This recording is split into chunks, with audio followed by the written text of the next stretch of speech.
नमस्ते। यथार्थ इतिहास के विषय में अभी हम रामायण के बारे में देख रहे थे। जैसे कि रामनवमी आ रही है तो राम के बारे में हम कितना जानते हैं या जो जानते हैं वो सही है कि नहीं, वो एक बार हमें सोचना होगा। क्योंकि पूज्य गुरुवर्य ने बताया है कि जो प्रजा अपना इतिहास सही तरह से नहीं जानती है वो एक न एक दिन गौरवहीन और अज्ञानी रह जाती है। तो आज सबसे महत्वपूर्ण ग्रंथ जो सबसे पहले लिखा गया रामायण, उसी के ऊपर सबसे ज़्यादा भ्रांतियाँ है, उसके ऊपर सबसे ज़्यादा प्रक्षिप्त पाठ है और रामायण के ऊपर सबसे ज़्यादा आरोप है।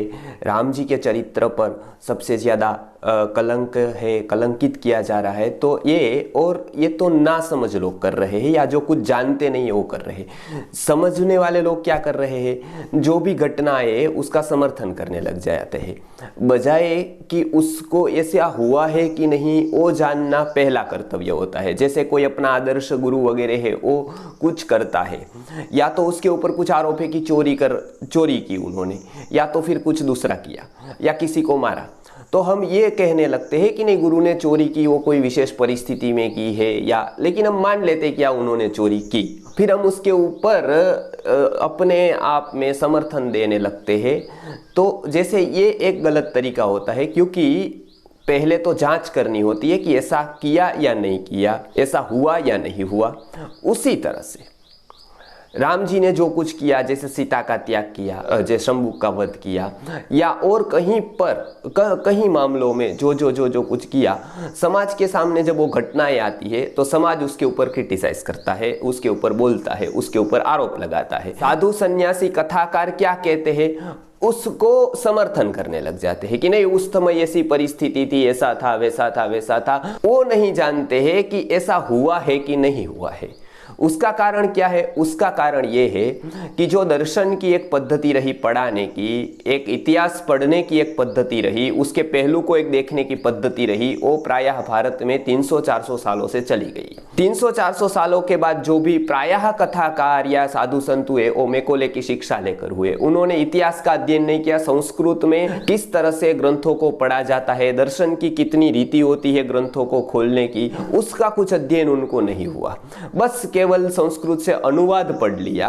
और ये बड़े बड़े जो इसको महापुरुष मानते हैं, उसकी भी ये स्थिति है कि उन्होंने जो भी कुछ पाया वो अनुवाद के थ्रू, और खास करके आंग्ल भाषा जो इंग्लिश भाषा के थ्रू पाया, उसके बहुत मैं उदाहरण दूंगा आगे।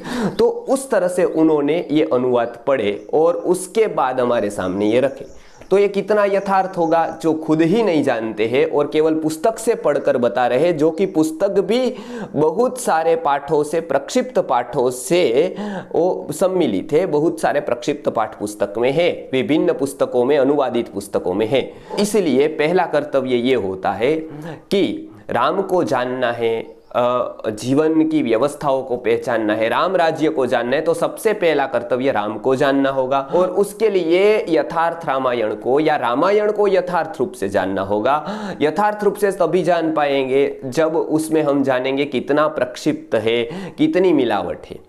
तो ये एक एक आधारभूत पुरावे के साथ मैं बताता जाऊंगा, जो पूज्य गुरुवर्य ने यथार्थ इतिहास के उद्धरण के ऊपर प्रवचन दिए हैं, व्याख्यान दिए हैं, उसी का आज मैं संक्षिप्त करके बताता जाऊंगा। तो सबसे पहली बात ये कि जैसे भांडारकर इंस्टीट्यूट ने 1904 में जैसे महाभारत के ऊपर काम किया, उसकी बात हम कभी लेंगे। तो उसके बाद से महाभारत का एक संकलित प्रारूप समाज के सामने आया।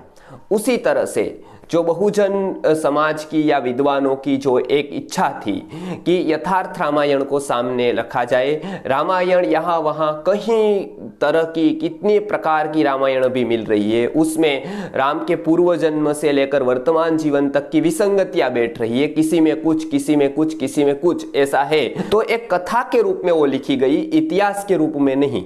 लेकिन समाज ने ये भ्रांति कर दी कि उसको इतिहास समझने लगे जो एक कथा थी। तो ऐसे 16वीं, 17वीं, 18वीं, 19वीं सदी तक ऐसी बहुत सारी कथाएं सम्मिश्रित होने लगी रामायण में और लोग उसको सही मानने लगे। इसलिए राम के ऊपर बहुत सारे आरोप और कलंक या से सब आरोप पे प्रत्यारोप हुए। तो इसको शुद्ध करने के लिए विद्वानों ने एक कमेटी बनाई। महाराजा सयाजीराव यूनिवर्सिटी में रामायण के संशोधन हेतु प्रयत्न किया और 1954 में रामायण संशोधन के हेतु रामायण की भारत भर में जितनी जितनी प्रतें हैं उसका संकलन का काम संस्कृत विभाग ने शुरू किया। उस समय संस्कृत विभाग के हेड प्रोफेसर गोविंदलाल भट्ट थे, तो उनकी ही अध्यक्षता में, जो संस्कृत विभाग के एचओडी थे, हेड ऑफ द डिपार्टमेंट थे, उन्हीं की अध्यक्षता में यह काम शुरू हुआ 1954 में। वहां से पूरे भारत में रामायण की प्रतें प्रायः 2000 प्रतों को इकट्ठा किया गया, जो पांडुलिपि में लिखी गई थी, जो प्राचीन थी, ऐसी 2000 प्रतों को इकट्ठा किया गया जो विभिन्न कालों में लिखी गई थी। उसको इकट्ठा करके उसके ऊपर संशोधन कार्य आरंभ किया। उसमें से 80 प्रतों को निकाला जो प्रामाणिक रूप से सिद्ध हो चुकी थी कि ये प्रतें प्रामाणिक है। बाकी की प्रतों एक से दूसरे में, दूसरे से तीसरे ने उतारी हो, या बहुत ही प्रक्षिप्त पाठ हो, या बहुत ही मिश्रित पाठों का समन्वय हो, ऐसी प्रतें थी।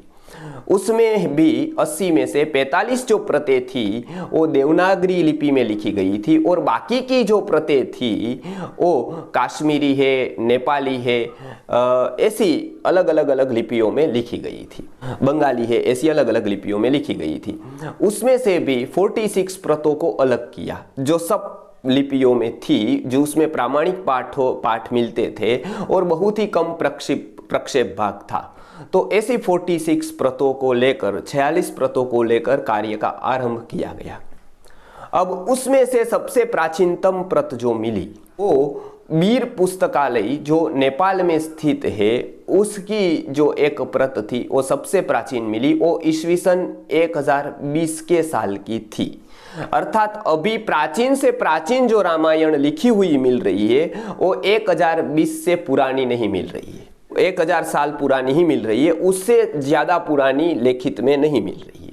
तो 1000 साल पुरानी जो ईस्वीसन 1020 की लिखी हुई जो प्रत मिली, उसके आधार पर कुछ प्रामाणिक पाठ को एकत्रित किया गया। हालांकि वो भी 100% शुद्ध नहीं है, लेकिन बहुत वो शुद्धता की तरफ है, बहुत ही शुद्ध है वो।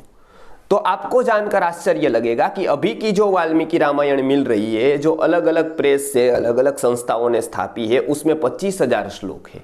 चतुर्विंशति सहस्री ऐसा नाम देकर 24,000 श्लोक तो वाल्मीकि रामायण में मिलते हैं, लेकिन इसमें 25,000 श्लोक है। और जो मूल प्रत मिली उसमें 18,472 श्लोक है। तो 1020 के बाद ही कितने श्लोक ऐड हो गए?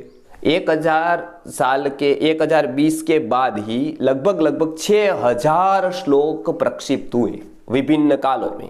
और ये कहां पर हुए वो हम बताएंगे, लेकिन इतने श्लोक हुए। तो महाराजा सयाजीराव यूनिवर्सिटी ने ये कार्य किया और उसके बाद ये प्रामाणिक प्रत का समाज के सामने लाने का एक कार्य, भगीरथ कार्य किया। और उसके बाद दुर्भाग्य की बात ये रही कि ये प्रतें छपी नहीं कहीं पर भी।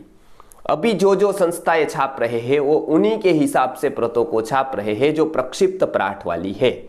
तो प्रक्षिप्त पाठ वाली प्रतों को छाप कर वो कहीं ना कहीं राम के ऊपर के जो कलंक है, उसके आरोप है, उन्हीं को दृढ़ करने का कार्य या उसको जवाब न देने का कार्य कर रहे हैं। तो ये यथार्थ इतिहास में हमने जो प्रामाणिक पाठ रामायण के कहां पर है और कितना प्रक्षिप्त भाग है जो बाद के काल में आया हुआ है, ये हम सिद्ध कर सकते हैं आरंभ की प्रतिज्ञा को देखकर। तो उसके ऊपर अभी हम शुरू करते हैं। तो ये रामायण के ऊपर जो भारत में कार्य हुआ अब तक वो ने बताया, प्राचीन प्रत के बारे में बताया, कब तक की मिल रही है वो सब बताया। तो ये एक इतिहास था। पूज्य गुरुजी ने भी उस रामायण उस समय जो युवा उम्र रही गुरुजी की, युवा अवस्था में थे, उस समय भी बहुत ही संकलन के कार्य में सहयोग किया और यथार्थ रामायण को संकलित करने के लिए पूज्य गुरुवर्य ने अनेक जगह से प्रत मंगाई और अपनी रीत से भी कुछ उसमें यथार्थ इतिहास का निरूपण करने का प्रयत्न किया और उसको जोड़ने का प्रयत्न किया। तो ये थी यथार्थ रामायण के ऊपर की बात। अब रामायण में कितना प्रक्षिप्त भाग है और वो कैसे हम समझ पाएंगे, और जब भी कोई प्रश्न आ जाए तो हम उसको कैसे उसका समाधान दे पाएंगे, या पूरी श्रद्धा के साथ हम उसका ये पारायण कर पाएंगे, या पूरी श्रद्धा से हम उसको समझ पाएंगे, ये हम अगले वीडियो में बताएंगे। नमस्कार, जय श्री राम।